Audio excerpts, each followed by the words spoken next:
Hello friends, I am Shweta Gupta. Welcome to you all at my channel in short. So जैसा कि आज का topic है हमारा ब्रेन ट्यूमर। ठीक, आज हम लोग ब्रेन ट्यूमर के बारे में पढ़ेंगे।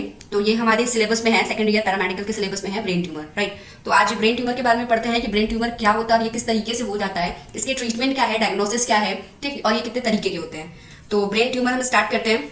सबसे पहले देखिए, कुछ वर्ड्स ऐसे हैं जो कैंसर या ट्यूमर में हमें उस वर्ड्स का पता होना चाहिए और उस वर्ड के डिफरेंस को भी हमें पता होना चाहिए। ठीक, अगर सबसे पहली बात हम करें तो ट्यूमर का मतलब क्या होता है और कैंसर का मतलब क्या होता है। ठीक, मतलब एक वर्ड होता है कैंसर और एक वर्ड होता है ट्यूमर। ठीक, तो कैंसर में क्या होता है, हमारा कैंसर में जो सेल्स ग्रोथ होते हैं, जो सेल बनते हैं वो अनकंट्रोलेबल ग्रो होने लगते हैं। मतलब बहुत ढेर सारे सेल की ग्रोथ होने लगती है, अनकंट्रोलेबली ग्रोथ होने लगती है, राइट। और ये स्प्रेड होने लगते हैं एक ऑर्गन से दूसरे ऑर्गन या एक पार्ट से दूसरे पार्ट तक। ठीक, ट्यूमर क्या होता है, कैंसर का ही पार्ट है। ट्यूमर क्या होता है, जब यही सारे सेल्स क्या होते हैं, सॉलिड टिश्यू के फॉर्म में हो जाते हैं, तो उसे हम लोग क्या कहते हैं, ट्यूमर कहते हैं। कैंसर क्या होता है, सेल्स का अनकंट्रोल ग्रोथ होना और वो एक दूसरे से जब दूसरी जगह पे फैलने लगता है तो कैंसर उसको कहते हैं। और ट्यूमर का क्या कहते हैं कि जब वही सेल्स जो कंट्रोल ग्रोथ होके बने हैं वही एक सॉलिड टिश्यू के फॉर्म में आ जाते हैं तो उसे हम लोग ट्यूमर कहते हैं। ठीक, दूसरा वर्ड क्या होता है, दूसरा एक डिफरेंस पता होना चाहिए कि एक मैलिग्नेंट और एक बेनाइन। ठीक, एक मैलिग्नेंट होता है, एक बेनाइन होता है। ये क्या होता है, मैलिग्नेंट को कहते हैं हम लोग कैंसरस और बेनाइन को कहते हैं हम लोग नॉन कैंसरस। आपको पता होगा, ठीक है। तो मैलिग्नेंट को कहते हैं कैंसरस और बेनाइन को कहते हैं नॉन कैंसरस। मतलब ये जो ग्रोथ होता है वो कैंसरस हो सकता है, वो फैल सकता है, वो घातक हो सकता है। और बेनाइन क्या होता है, नॉन कैंसरस या नॉन मैलिग्नेंट, मतलब कि वो दूसरे पार्ट तक फैलने की चांसेस जो उसके होते हैं वो बहुत कम होते हैं, राइट। तो कैंसरस और नॉन कैंसरस, अब यही सारे वर्ड्स हमारे इस पूरे टॉपिक में आएंगे तो आपको ये डिफरेंस बताना पहले जरूरी था। ठीक, मैलिग्नेंट हो गया और बेनाइन हो गया। मैलिग्नेंट कैंसरस होता है, घातक होता है, स्प्रेडेबल होता है, और बेनाइन नॉन कैंसरस होता है कि नॉन स्प्रेडेबल होता है, राइट। कैंसर क्या होता है, ट्यूमर क्या होता है, अनकंट्रोल ग्रोथ ऑफ सेल्स जो होते हैं वो स्प्रेडेबल होते हैं, एक पार्ट से दूसरी पार्ट तक भी फैल सकते हैं। ट्यूमर क्या होता है, जब यही सेल एक सॉलिड टिश्यू का फॉर्म ले लेते हैं तो उसे ही हम लोग ट्यूमर कहते हैं। तो हमारा जो आज का टॉपिक है उसमें हमें क्या पढ़ना है, ब्रेन ट्यूमर के बारे में। जब कलेक्शन ऑफ सेल या मास, मतलब जब कलेक्शन ऑफ सेल, ढेर सारे कलेक्शन या एक मास ऑफ सेल हो जाए हमारे ब्रेन के अंदर। ठीक, एबनॉर्मल सेल्स जो होते हैं उनका अगर कलेक्शन हो जाए हमारे ब्रेन के अंदर तो उसी को हम क्या कहते हैं, ब्रेन ट्यूमर। तो ये क्या है, it is a collection of cells और mass which is brain tumour क्या है, इट इज ए कलेक्शन और mass of abnormal cells in brain. ठीक है, ब्रेन में जब हम लोग के एबनॉर्मल सेल्स के कलेक्शन होने लगे या मासेस बनने लगे तो उसी को हम लोग क्या कहते हैं, ब्रेन ट्यूमर, राइट। देखिए ये रहा हमारा ब्रेन और यहाँ पे क्या हो गया, ये कलेक्शन ऑफ एबनॉर्मल सेल्स हो गए हैं। ठीक, ढेर सारे एबनॉर्मल सेल्स जो है वो कलेक्ट हो गए, इसी को यहाँ पे क्या हो गया, हमारे ब्रेन में ट्यूमर हो गया है, राइट। अच्छा, जो हमारा स्कल होता है, सबको पता है हमारा स्कल होता है जो हमारे पूरे ब्रेन को कवर किया हुआ है, हमारे ब्रेन को वो कवर किया हुआ है। Hard covering of brain is known as skull. वो क्या होता है, वो वेरी रिजिड होता है, बहुत ठोस होता है। तो हमारा जो स्कल है वो बहुत रिजिड है। अब उसके अंदर क्या होने लगता है कि कोई अगर एबनॉर्मल ग्रोथ होने लगा, ठीक, एबनॉर्मल ग्रोथ होने लगा उस रिस्ट्रिक्टेड स्पेस में, मतलब जहां पे एनी अदर कोई चीज के लिए स्पेस ना हो और वहां पे हमारा एबनॉर्मल ग्रोथ होने लगे तो वही कॉज करने लगता है प्रॉब्लम्स। ठीक, वही कॉज करता है हमारा प्रॉब्लम्स। ठीक है, तो ब्रेन ट्यूमर जो होता है हमारा, जब ब्रेन ट्यूमर क्या होता है, हमारे स्कल के अंदर जो हमारे ब्रेन पे है वहां पे क्या होने लगता है, एबनॉर्मल सेल्स के कलेक्शन होने लगते हैं। तो वहां पे क्या उभार टाइप का होने लगता है। तो वो क्या करता है, स्कल के जो हमारे वॉल होते हैं उस पर प्रेशर देने लगता है, जिसकी वजह से बहुत ढेर सारे प्रॉब्लम्स भी होते हैं। अब ब्रेन ट्यूमर कैसे होता है, किस तरीके से हमें पता चलेगा कि वो ब्रेन ट्यूमर के सिम्टम्स हैं, तो वो आगे पता करेंगे, राइट। अब अगर यही जो प्रेशर जो होता है, जो अंदर अगर ब्रेन ट्यूमर हो गया, वो प्रेशर एक्सर्ट करने लगता है हमारे स्कल पे, ठीक है, हमारे स्कल पे, तो उस समय क्या ब्रेन डैमेज होने के भी चांसेस रह जाते हैं, ब्रेन डैमेज होने के भी चांसेस हो सकते हैं। ठीक है, तो ब्रेन ट्यूमर क्या है, abnormal cell collection in your brain. ठीक है, इसमें क्या होता है, जब हमारे ब्रेन पे एबनॉर्मल कलेक्शन होने लगता है सेल्स के, तो क्या वो एक प्रेशर एक्सर्ट करता है हमारे स्कल के वॉल पे और उससे ब्रेन डैमेज होने के भी चांसेस होते हैं और बहुत से प्रॉब्लम कॉज होते हैं। ठीक, अगर हम लोग टाइप्स ऑफ ब्रेन ट्यूमर की बात करें, ठीक है, टाइप्स ऑफ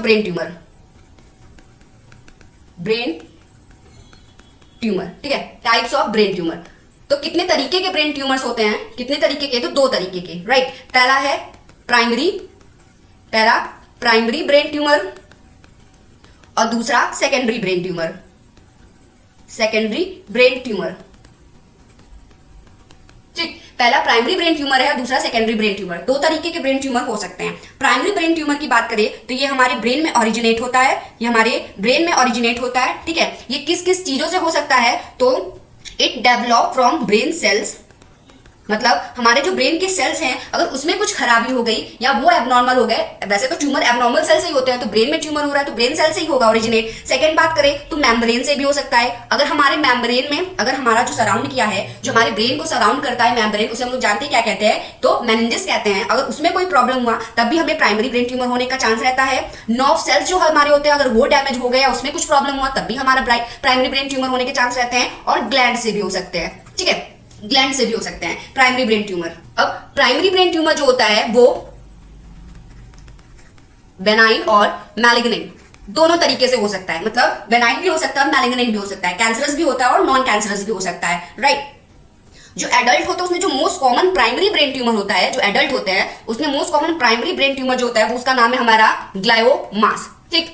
ग्लायोमास एक ब्रेन ट्यूमर है, प्राइमरी ब्रेन ट्यूमर है, जो कि मोस्टली एडल्ट्स में पाए जाते हैं। अगर प्राइमरी ब्रेन ट्यूमर की बात करें तो ज्यादातर हमारा ग्लायोमास ही होता है, ठीक। मैं 3-4 बार चीजों को रिपीट करती हूँ ताकि आपको याद रहे, ठीक है। तो ग्लायोमास की बात करें तो ग्लायोमास कौन सा ट्यूमर है, ये ट्यूमर कैसे डेवलप होता है, हमारे ब्रेन में एक ग्लायल सेल्स होते हैं, ग्लायल सेल्स की वजह से हमारा ग्लायोमास ट्यूमर होता है। ग्लायल सेल्स का काम क्या होता है, ये हमारा जो सीएनएस है, सेंट्रल नर्वस सिस्टम, हमारा जो सीएनएस है उसको स्ट्रक्चर प्रोवाइड करता है। ग्लायल सेल्स का मैं वर्क बता रही हूँ, ठीक है। ग्लायल सेल्स के ये सारे काम होते हैं और ग्लायल सेल्स की एबनॉर्मलिटी या अनकंट्रोलेबल ग्रोथ जो होने लगते हैं उसी को हम लोग क्या कहते हैं, ग्लायोमास ट्यूमर, राइट। तो ग्लायल सेल्स के जो फंक्शन होते हैं वो सीएनएस को स्ट्रक्चर प्रोवाइड करता है, हमारे सीएनएस को न्यूट्रिशन प्रोवाइड करता है, ठीक है। ये सेलुलर जो वेस्ट होते हैं उन्हें क्लीन करता है और हमारा जो डेड न्यूरॉन होता है, हमारा जो डेड न्यूरॉन्स होता है उन्हें क्या करता है, ब्रेक डाउन करता है, उन्हें ब्रेक डाउन करता है, ठीक। जैसे हमारा जो आरबीसी होता है, हमारा जो आरबीसी ब्रेकडाउन होता है, हमारा जो आरबीसी डेड हो जाता है वो कहाँ चल जाता है, ग्रेवयार्ड में, स्प्लीन के पास। वैसे अगर हमारे ब्रेन में अगर कोई नर्व सेल्स या न्यूरॉन्स डैमेज हुए तो वो कहाँ जाते हैं, उसको कौन क्लीन करता है, हमारा ग्लायल सेल्स। इसका यही सारे वर्क होता है, सीएनएस को न्यूट्रिशन प्रोवाइड करना, स्ट्रक्चर प्रोवाइड करना, सेलुलर वेस्ट को क्लीन करना और ब्रेकडाउन, डेड न्यूरॉन्स को ब्रेक डाउन करना, राइट। ये सारे काम ग्लायल सेल्स के होते हैं और इसी में अगर अनकंट्रोलेबल ग्रोथ हो गया तो ग्लायोमास ब्रेन ट्यूमर हो सकता है। पहला प्राइमरी ब्रेन ट्यूमर हमने ग्लायोमास को देख लिया, ठीक। अगर प्राइमरी ब्रेन ट्यूमर की बात करें तो उसमें और भी तरीके के प्राइमरी ब्रेन ट्यूमर हैं, जैसे कि पिट्यूटरी ब्रेन ट्यूमर, पहला पिट्यूटरी ट्यूमर, दूसरा क्या है, पीनियल ट्यूमर और ependymomas tumour. Primary germ cell tumour, meningiomas tumour, मतलब ये सारे प्राइमरी ट्यूमर में हमारे आते हैं, ठीक है। तो इनके बारे में हमें नहीं पढ़ना, हमें मोस्टली तो ब्रेन ट्यूमर के बारे में पढ़ना है। तो ब्रेन ट्यूमर के बारे में हम बताएंगे, उसमें हमने ग्लायोमास, क्योंकि कॉमन होता है एडल्ट्स में, बहुत ही कॉमन अगर कोई ट्यूमर पाया जाता है ब्रेन से रिलेटेड वो ग्लायोमास ही होता है, इसलिए मैंने ग्लायोमास के बारे में बता दिया।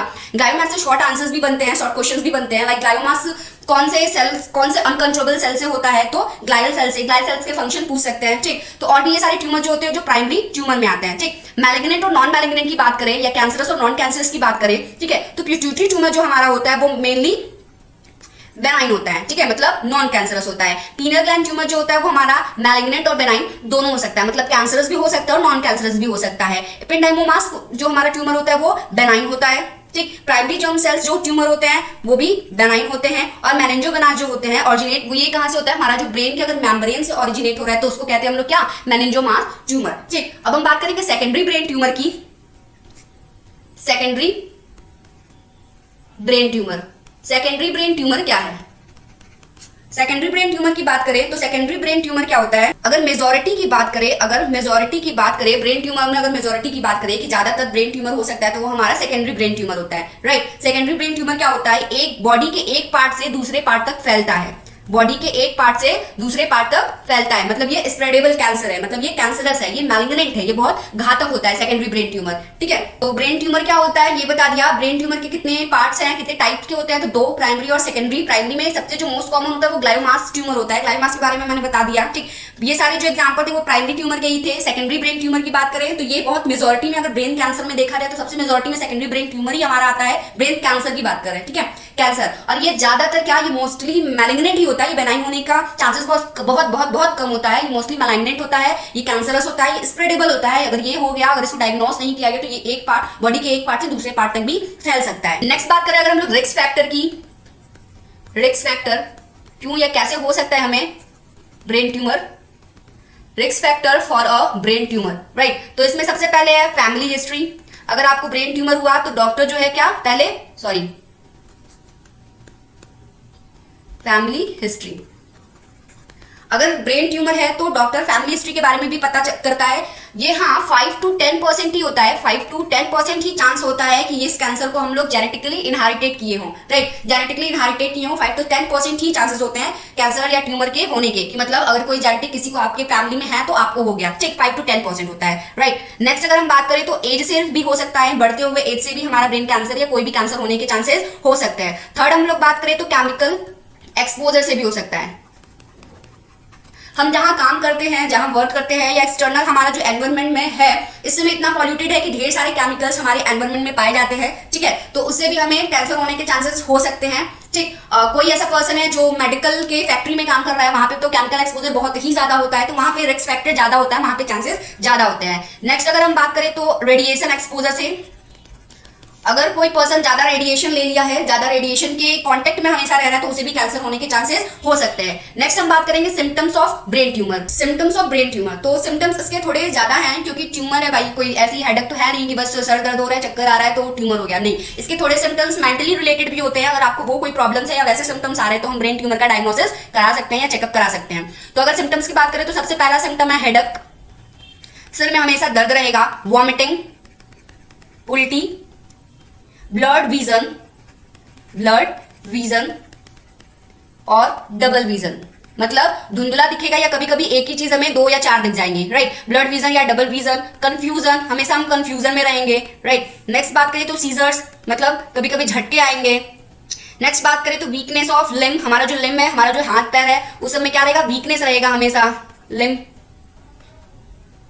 चेंज इन मेंटल फंक्शनिंग, मतलब हम अजीब बिहेव करेंगे, मेंटल फंक्शनिंग, पागलों की तरह बिहेव करना। मेमोरी लॉस, चीजें याद ना रहना, मतलब चीजें भूल जाएंगे।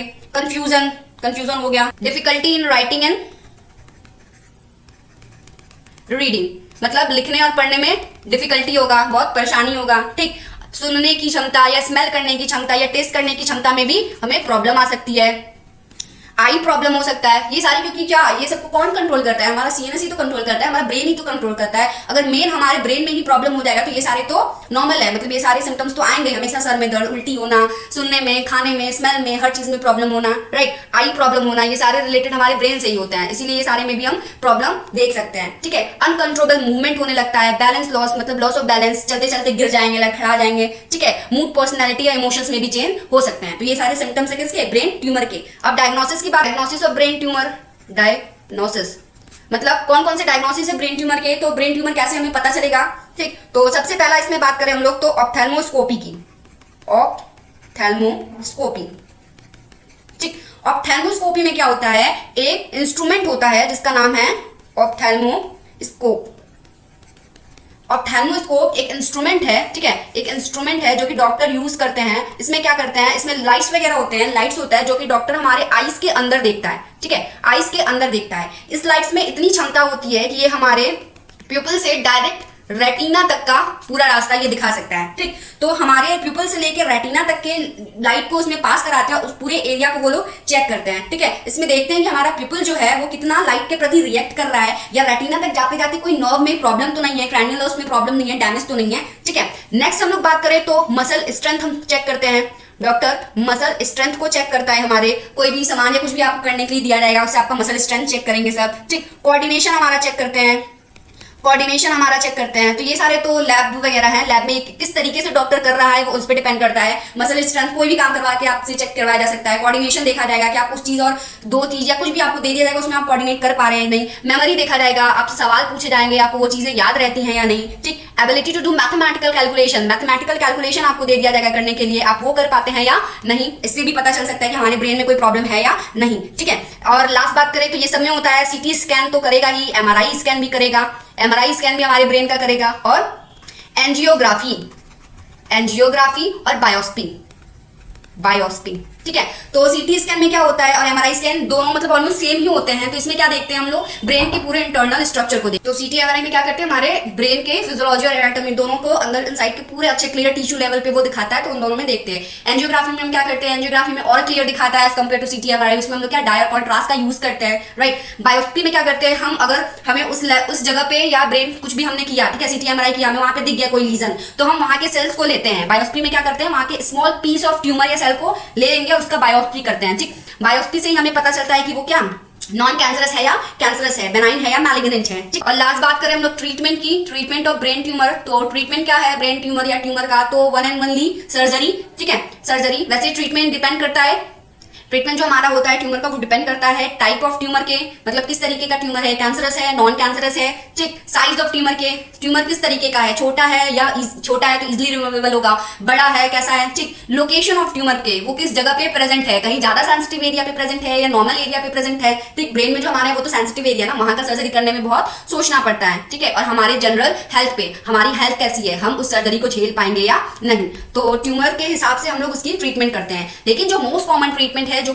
मोस्टली किया जाता है मैलिग्नेंट ब्रेन ट्यूमर के लिए, तो वो हमारा क्या है, सर्जरी है। मतलब अगर मैलिग्नेंट हो गया, वो कैंसरस हो गया, वो स्प्रेडेबल हो गया, तो हमें उसे सर्जरी से वहां से निकालना ही पड़ेगा, ठीक है। उसमें कुछ हो या ना हो, वहां से हमें उसको जितनी जल्दी हो सके वहां से रिमूव करना पड़ता है, ठीक। और इसका सर्जरी का वन एंड ओनली गोल क्या होता है कि हम उस कैंसर को या उस ट्यूमर को वहां से निकाल सके, वहां से रिमूव कर सके without any damage of healthy part. किसी मान लीजिए यहाँ पे ट्यूमर है और यहाँ अलग अलग ढेर सारे पार्ट्स है, तो हम इस ट्यूमर को इस तरीके से निकाल सके कि ये इस कहीं पार्ट को या इस कहीं हेल्दी पार्ट को डैमेज ना करे। सर्जरी का main and one only goal होता है। तो ट्रीटमेंट क्या है, सर्जरी ही है एकमात्र उपाय ट्यूमर का, ठीक है। तो ये सारे थे हम लोग ब्रेन ट्यूमर के बारे में पढ़े।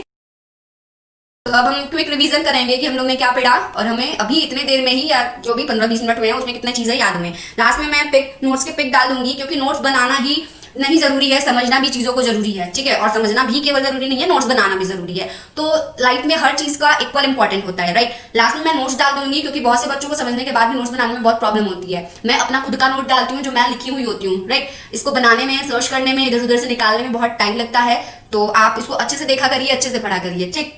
कुछ फोटोज हैं जो दिखाती हूँ। ये ब्रेन ट्यूमर का हमने देखा था कि ये ब्रेन है हमारा और इस पोर्शन में क्या है, ट्यूमर पाया गया है, राइट। नेक्स्ट बात करें, ये देखिए ये सीटी का है, ये सिटी ऑफ ब्रेन है। तो ब्रेन में क्या है, देखिए जिस जगह पे हम लोग कॉन्ट्रास्ट देते हैं, डाई भी देते हैं, तो जिस जगह पे अगर कुछ इफेक्ट होता है, कुछ लीजन पाए जाते हैं, तो वहां पे इस तरीके का होता है। अलग अलग चीजों का, अलग अलग डिजीज का अलग अलग सिंबल, या वो तो डॉक्टर या रेडियोलॉजिस्ट डिफाइन करता है कि किस तरीके का है। ये हम ट्यूमर की बात कर रहे हैं, तो ट्यूमर देखिए सीटी में ऐसा दिखाई देता है। ये हमारा ब्रेन है, ब्रेन में देखिए उसको इस जगह पे ट्यूमर है, ठीक। ये ब्रेन की सर्जरी हुई है, देखिए ब्रेन की सर्जरी, ऐसे इसको ब्रेन ट्यूमर हुआ होगा तो इसने ब्रेन सर्जरी कराया है। ये देखिए ये एमआरआई है, एमआरआई ऑफ ब्रेन। इसमें भी देखिए यहाँ पे लीजन पाया जा रहा है, ब्रेन ट्यूमर। ये ऑप्थेल्मोस्कोप है, ठीक। इसी से डॉक्टर हमारे आई में ये लाइट प्रोड्यूस करता है, आई को हमारे देखते हैं, पूरा पिपल से लेकर रेटिना तक के ये क्लियर वे को दिखा सकता है। तो ये ऑप्थेल्मोस्कोप ही है, ऑप्थेल्मोस्कोप। तो मैंने दिखा दिया कैसा ट्यूमर दिखता है, इसकी सर्जरी होने के बाद कैसा दिखता है। ऑप्थेल्मोस्कोप जो इंस्ट्रूमेंट है वो कैसा है, ठीक। अब क्विक रिवीजन करते हैं। क्विक रिवीजन करने के लिए हमने सबसे पहले क्या पढ़ा था, तो सबसे पहले पढ़ा था हमने brain tumour, right. Brain tumour क्या होता है, abnormal cell growth in your brain is cause a brain problem that is known as brain tumor, right। brain tumor को जो कवर, ब्रेन को जो कवर किया होता है स्कल, जब उसके अंदर abnormal सेल का ग्रोथ होने लगता है तो वो स्कल पे एक प्रेशर एक्सर्ट करने लगता है जो कि प्रॉब्लम क्रिएट करने लगता है, ठीक है। तो ब्रेन ट्यूमर की अगर हम बात करें तो ब्रेन ट्यूमर क्या है, abnormal growth या abnormal cells और mass of cells in your brain, right। Types of brain tumour की बात करें तो दो तरीके के थे, प्राइमरी और सेकेंडरी। प्राइमरी और सेकेंडरी था। प्राइमरी में मोस्टली कॉमन जो ब्रेन ट्यूमर था हमारा क्या था, ग्लायोमास। ग्लायोमास कौन से सेल से होता है, तो ग्लायल सेल से होता है। ग्लायल सेल्स का काम क्या था, सीएनएस को न्यूट्रिशन देना, सीएनएस को स्ट्रक्चर प्रोवाइड करना, वेस्ट न्यूरॉन को डैमेज करना, वेस्ट जो प्रोडक्ट या मटेरियल होते हैं हमारे ब्रेन में उसको क्लीन अप करना, ठीक। प्राइमरी ब्रेन ट्यूमर की बात करें तो ये क्या किस किस चीजों से हो सकता था, तो ब्रेन सेल से हो सकता था, मेम्ब्रेन से हो सकता था, नर्व सेल या ग्लैंड से भी हो सकता था। और भी प्राइमरी ट्यूमर की हमने एग्जाम्पल देखा था, कौन कौन से, तो pituitary tumour, pineal tumour, ependymomas tumour, primary germ cell और मेनिंजोमास ट्यूमर। सेकेंडरी ट्यूमर की बात करें तो ये मोस्टली मैलिग्नेंट होता है। प्राइमरी ट्यूमर मैलिग्नेंट और बेनाइन भी हो सकता है, लेकिन सेकेंडरी जो होता है वो मैलिग्नेंट ही होता है और कैंसरस होता है। राइट। रिस्क फैक्टर की अगर बात करें, हमने रिस्क फैक्टर पढ़ा था, तो रिस्क फैक्टर में क्या था, सबसे पहले हमारा फैमिली हिस्ट्री लेते हैं, नेक्स्ट था हमारा एज, फिर केमिकल एक्सपोजर और फिर रेडिएशन एक्सपोजर। इन सारी चीजों से रिस्क फैक्टर मतलब कि ट्यूमर होने के चांसेस हो सकते हैं। सिम्टम्स की अगर हम बात करें, हमने सिम्टम्स पढ़ा था, सिम्टम्स इसके ज्यादा होते हैं। आप अपने बेसिक नॉलेज या कॉमन सेंस से भी ट्यूमर का या ब्रेन से रिलेटेड सिम्टम्स को लिख सकते हैं, अगर आपको एग्जाम में कुछ भी याद ना आ रहा हो तो सबसे पहले अगर हम अपना बेसिक नॉलेज लगाए, अपना नॉलेज लगाए, तो हम क्या लिख देंगे, हेडक मतलब सर में दर्द, वॉमिटिंग मतलब headache, vomiting, blurred vision, confusion, memory loss, uncontrol movement, pain in a limb or weakness in limb, difficulty in writing and reading, eye problem, loss of balance और change in mood, personality and emotions, ये सारे इसके symptoms थे। Next हम बात करें diagnosis की, तो डायग्नोसिस कौन कौन सा था, सबसे पहले हमने बात की थी तो ऑप्थेल्मोस्कोपी की बात की थी, सबसे पहले ऑप्थेल्मोस्कोपी की बात की थी। मैं बोल रही हूँ तो आप भी बोलते रहिएगा, तभी आपको याद होगा, बस देख के नहीं वो करना है, आप बोलते रहिए ऑप्थेल्मोस्कोपी। नेक्स्ट अगर हम बात करें तो मसल स्ट्रेंथ हमारा चेक होता है, ठीक, कोऑर्डिनेशन चेक होता है, मेमोरी चेक होता है, ability to do mathematical calculation, next CT scan, MRI scan, right, angiography, x-ray, skull का एक्सरे लेते हैं, और लास्ट बायोप्सी करते हैं, ठीक है। ट्रीटमेंट की बात करें तो ट्रीटमेंट किस पे डिपेंड होता है, ट्यूमर के टाइप पे, साइज पे, लोकेशन पे और हमारे जनरल हेल्थ पे हमारा ट्रीटमेंट डिफाइन होता है। लेकिन जो मोस्ट कॉमन ट्रीटमेंट होता है मैलिग्नेंट ब्रेन ट्यूमर के लिए, तो वो हमारा क्या होता है, सर्जरी ही होता है। और सर्जरी का एक यही गोल है कि वो रिमूव करे कैंसर को, लेकिन without causing any damage to healthy part of the brain, हमारे ब्रेन के हेल्दी पार्ट को बिना डैमेज किए हुए वो कैंसर के पार्ट को रिमूव करे, राइट। तो और जो पिक्स थे वो भी मैंने दिखा दिया, आई होप आपको समझ में आया होगा। लास्ट की पिक मैं आपको दिखा दूं, ओके। तो ये रहा ब्रेन ट्यूमर का नोट्स, आप इसको पॉज करिए, पॉज करके आपको अगर लिखना है आप तो लिख सकते हैं, या देखना है तो आप देख सकते हैं, ठीक। तो ब्रेन ट्यूमर के बारे में यहाँ पे मैंने सारा नोट्स लिख दिया है, ब्रेन ट्यूमर क्या है, इसके कितने तरीके के हैं और इसके सिम्टम क्या है, रिस्क फैक्टर क्या है, डायग्नोसिस क्या है और ट्रीटमेंट क्या है। तो ये रहा आपका नोट्स, आप इसको पॉज करके लिख सकते हैं, देख सकते हैं, ठीक है। Thank you so much, keep watching, like, subscribe and share, thank you.